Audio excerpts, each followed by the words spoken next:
Every investor must keep a close eye on the activity in the markets. There are countless examples of unparalleled excess. Just look at virtually any asset class, including new speculative assets. In fact, the more speculative, the better the returns. All of this, of course, brought on by central banks and their wild schemes. But as an individual, it's important to recognize this excess and see what can be done for you. You came here for the truth, so let me unveil that for you. Today we are going to talk about the 4 signs every investor must watch. I want to really highlight what's happening with real estate today, because this is supposed to be a slow and steady type of asset, and yet we are seeing speculation hitting levels we have never seen before. As I noted, this is thanks to what we are seeing with the central banks keeping interest rates at rock bottom, which encourages risk taking. That ultimately is what we're noting in every asset. You look around all over the place and it's completely risk on. Nobody is taking a step back and saying, now's the time to take some off the top. No. It's pedal to the metal. Why? Because there's an infrastructure plan, 2.25 trillion, I think it was. Prior to that, you had the 1.9 trillion. Prior to that, you had a few other trillion. You got trillions coming out of every corner, and there's no way to even keep track of it anymore. The debt is consistently hitting record levels, and the deficit continues to worsen. You look at the actual real true unemployment rate in the United States, and it's actually close to 10%, but you see the U3 unemployment rate, and it's moving lower and lower. These things do not match up. But you as an individual need to take these examples and look at what you can do with your own portfolio in the way you manage your money. And we need to be very wise right now at this time. We can stay invested. We can have our money in things that will actually continue to produce an income, continue to appreciate, but we have to be wise. Now is the time to be very careful where the money goes. I'm going to use the example today right now in real estate specifically. Now I'm going to go directly into what we're seeing with the biggest bubble in the world, and that is Toronto real estate. I'm showing you this because that excess will give you the signs to watch. Let's cover those 4 signs first. 4 signs of a market bubble, plus the allure of real assets and the building wall of worry. There are too many signs of rampant speculation to be entirely comfortable with the asset markets as they currently stand. They're talking about GameStop. They're talking about the SPACs. They're talking about NFTs, and of course what happened to Archegos. Then they also mention real estate as well. There's a lot in here, but I just wanted to cover this for the moment. The 4 signs are easy credit. Okay, we got low interest rates, we've got the money printing, we've got the stimulus on all levels. Exciting new technologies. Right now today, we're not just looking at, let's say, cryptocurrencies, but we're going even further into NFTs. We've got all types of new technologies, in fact. You can see what's happening with AI and so on. Amnesia about the prior bubble and bust. So it seems that we've forgotten everything that got us to this point and why there are certain factors people should always be paying attention to, and the abandonment of old prudent methods for valuing investments. No longer do any of those matter. All you need to know is that the Fed is your friend. And these things together should give people a little bit of caution to see what's happening today and make you realize that, okay, something's not right here. We're going to have to keep a closer eye. We're going to change the way that we do things because, quite frankly, the whole market is moving in one direction. The investors are moving in one direction. The central banks leading the charge. And when everybody is all in, it starts to really look like the best course of action to be having prudence, having diversification, having all assets that will pay you regardless if those markets start to move up or down. And most people today simply don't have that. So let's look further into this, and we're going to understand why what we're seeing today is unsustainable and how many people will unfortunately be burned by it. I wanted to start really by taking a look at this chart. Canadian MLS Home Price Index, 1 month percentage change annualized. That red line there, that's what you're seeing. The market is literally going parabolic. Okay? Then we have the 3-month, 6-month, and 12-month. Each one of these is at an unsustainable pace. We saw a similar pattern happening leading into 2017. April 2017 was ultimately the time frame where it peaked out, if I'm not mistaken. And then things started to, cool off a bit. But what happened? Well, 2020 happened, and you see the market accelerating the way it is. There's this lie that's being told about inventory today.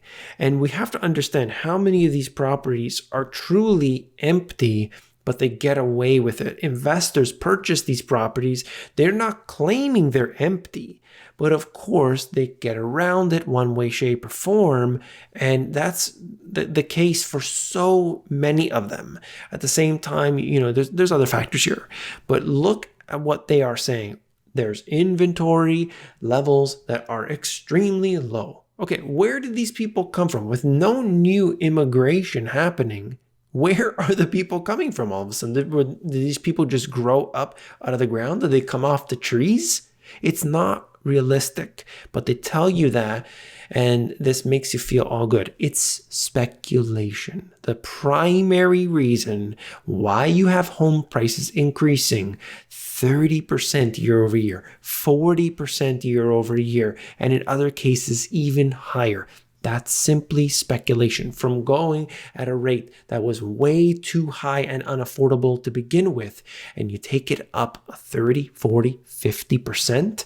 This is absolute insanity. So what do they want to do? Well, of course, they want to put out the fire. Proposal to add a mandatory condition to every offer, making the purchase conditional on financing. Right now, today, people are not putting any conditions. If they put a condition, they're immediately disqualified.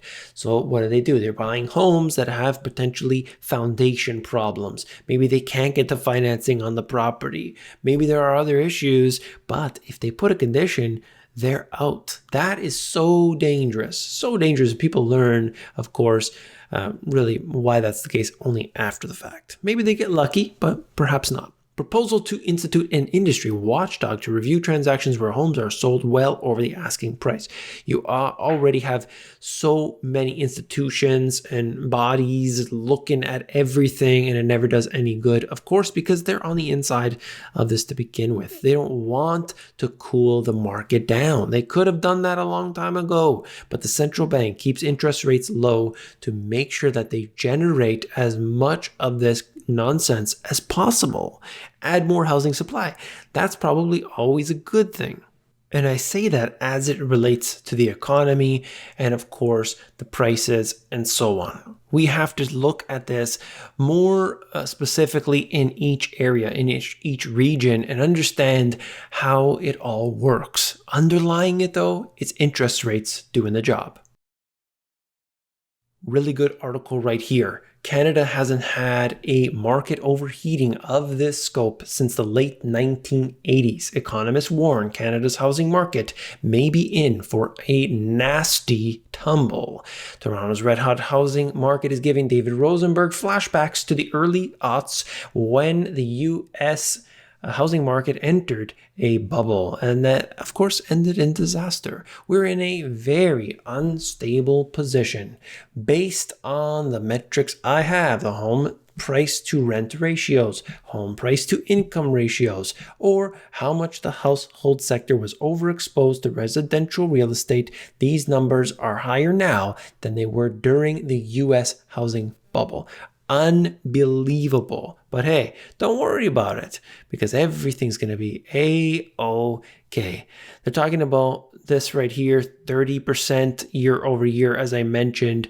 You see this, the metric. I mean, they give you some metrics right here, and they're saying they're higher, much higher than in the US, than in Europe, than the UK. Going down further, I don't want to get into all of it, but right here, it reminds me of then Chair of the U.S. Fed, Ben Bernanke, telling the public in 2006, oh, don't worry, house prices will never go down. So he tried warning people, they laughed at him, and so on. But of course, there are different reasons and different things happening today than they did back then. But it's really the point. And the point of this video is that we must recognize where overvaluation is and where undervaluation is. And looking at that helps us. Now we can see, well, what am I going to invest in? Well, you have to also consider looking around the world as well. It's not just the United States where people can be putting their money. Yes, if you're in the United States, probably the easiest place to invest is the United States, but we have to understand where value is and how to find it. Of course, there's more in the article here, talking about the overheating, talking about the comparisons, but let's move on. Even the Bank of Canada, the central bank, is starting to warn about housing. Bank of Canada monitoring hot housing market amid warning signs. The Bank of Canada governor says that central bank is seeing early signs, though don't worry about that people may be purchasing homes solely because they believe prices may go up. Absolutely. But don't worry, it's a long way away from what they saw a few years ago. Interest rates are at rock bottom. You can get a mortgage. I was seeing 0.99%. I don't know if that's still there from HSBC. 0.99%. I'm seeing other mortgages 1.3%, 1.6%. Of course, it depends. Doesn't matter. The money is practically free, and that, of course, shows you that risk assets will probably do well during these periods, okay? This is not financial advice, but understand what I'm saying here. Interest rates are down, risk assets go up. Now, eventually, something creates a problem along the way, and they will be forced to increase interest rates. Okay? This, however, is an event that has yet to take place. We haven't really seen that. So as long as interest rates remain low, risk assets could continue their ascent. Even BMO saying the same thing. The extreme strength of the Canadian housing market has been well documented, and the bubble talk is raging. We believe the market has been smoldering thanks to fundamentally driven pressure from demographic and supply side factors. Now, fuel has been poured on the fire in quantity, and of course, talking about mortgage rates. Absolutely, this is the reason why I'll show you RBC saying the same thing and others saying the same thing. You have one reason why these markets in all categories are rising, and that's simply the activities of the central bank. RBC this time, the Canadian housing market is overheating and policymakers need to take steps to cool it down. So you actually have the banks, investors, all kinds of economists, they're coming out and they're saying, look at this thing, it's ridiculous. And even the Bank of Canada is starting to acknowledge it. They're actually, so you know that when they're starting to acknowledge it, this has already been a problem for a long time. Now this should tell you something. But again, look at risk assets and their relation to what's happening with interest rates. And of course, that is becoming quite predictable in their direction. Even the CMHC is starting to warn about this as well. Canada's Mortgage and Housing Corp are actually warning, look, Canada's housing sector is facing a moderate, don't worry, just a moderate degree of vulnerability to market instability for the second straight quarter and showing signs of overheating for the first time this year. I mean, it's ridiculous. Seeing the prices go up in the way that they have is extremely unstable, but people right now today are doing whatever they can to get in. As I want to say this right now, we've already lost at least half of the viewers by this point. But if you look at any particular asset, in this case, real estate, if you're taking a $1 million mortgage, okay, and you see the payments, just give an example here, they're $2,000 a month. All right. Now that interest rate is, I don't know, let's say 1.5%. But suddenly interest rates become 3%. Suddenly mortgage rates become 3, 4, 5% over a period of time. Now, what does that do to you? If you're in Canada, depending on the time frame, after 5 years, you may have to refinance that property. Okay, you don't get it for the whole term. Okay. This 5-year period is now coming due, and your $2,000 a month might be $3,000. It might be $4,000, whatever the case may be. Suddenly, you have this mass quantity of people that cannot afford their mortgages. This doesn't happen overnight. This is something that we need to watch. And of course, as always, looking at interest rates is the key indicator. Look at this example right here, North York House. So you're talking about within the Greater Toronto area, okay? Goes for $612,000. Wait, not $612,000. $612,000 over the asking price. It had 17 bids on it. 17 bids, $612,000 over the asking price. Now, of course, right now, we're seeing a disingenuous, really low pricing of the homes. And the reason they do this is to create what they have, the blind bidding. So you know approximately, okay, this house is going to go in at, let's say, $2.5 million. So we'll put an offer in at 2.6 to make sure we get it. You can't lose right now. I mean, you can't afford to lose it. That's the way that the mentality is. And that behavior is always dangerous in any asset class. So pay attention to that. When you have this can't lose mentality, there's something wrong. There's something going on, and that's bubble, that's speculative talk that doesn't end well. It doesn't mean that it ends at that point, but it doesn't end well. This one right here, I believe, was Sacramento. Home for sale in Citrus Heights receives 122 offers in a weekend. This is insane. And to finish off the video, this is Janet Yellen essentially talking about making sure that they maintain strength. They make sure that there aren't any vulnerabilities. They take care of all of that. But if you look at it and understand it, what's happening today is being done on purpose. It has to be on purpose, but we have to look into it much more deeply than what the average news article or economist is going to do. Now, I made some points right here, and I think it's very clear that risk is definitely on. And I understand why people are really putting everything in because they believe, and it's obvious why they believe it, that everything will continue to rise simply because of all of the stimulus. This is where people need to start looking very carefully at their portfolio and start to readjust. Wherever there's too much excess, you probably don't want to be all in on that. Doesn't mean you don't have to be in that particular asset class or in that stock or in whatever that is. It means if you've got everything going in one place and something shifts rapidly, you don't have a chance to move out. And you'll be too entrenched to really want to pull out. If something just turned around really quickly, 50%, would you necessarily want to just sell it? Would you do that? Most people wouldn't. But if you had investments in all these different asset classes, geographically diversified, and so on, if something came down by 50%, well, I've got 75 other of these things. I can take that. Maybe I'll wait it out and so on.